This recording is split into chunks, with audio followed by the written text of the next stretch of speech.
Interesting thought. I used to think that ju-jitsu was um, something that the Jews came up with in the concentration camps to help them disappear so that the Nazis wouldn't see them and take them to the gas chambers. That's how I thought they ran away to the woods. Like the jitsu part, like if I'm a big fan of Naruto.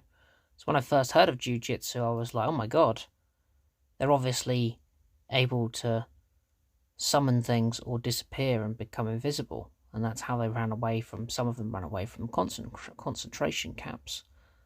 That's what I used to think jiu-jitsu was.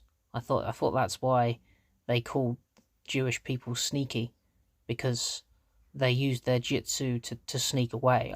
That's where I thought that came from. Um, feels good to get this off my chest. And when they called it Brazilian Jiu Jitsu, I thought, oh well, that's obviously because after the war, a lot of Nazis went over to Argentina and stayed there and got recruited by the US as well.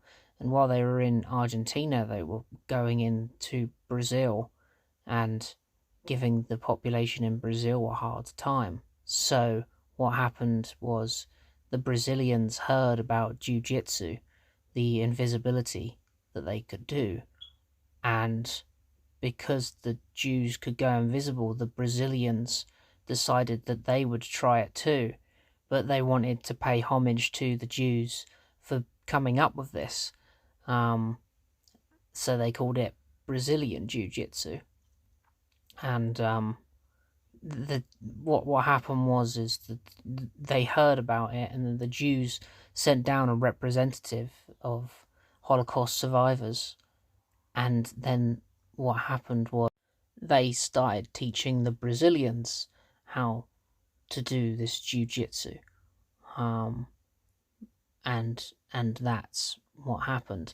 And then I realized, and then I heard they did it in the UFC, and I thought, how could they be in a cage?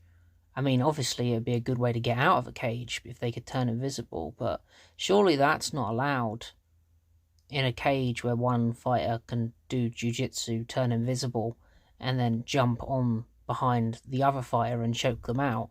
And I heard a lot of people were being choked out, so I was like, this must be what they're doing. Yeah.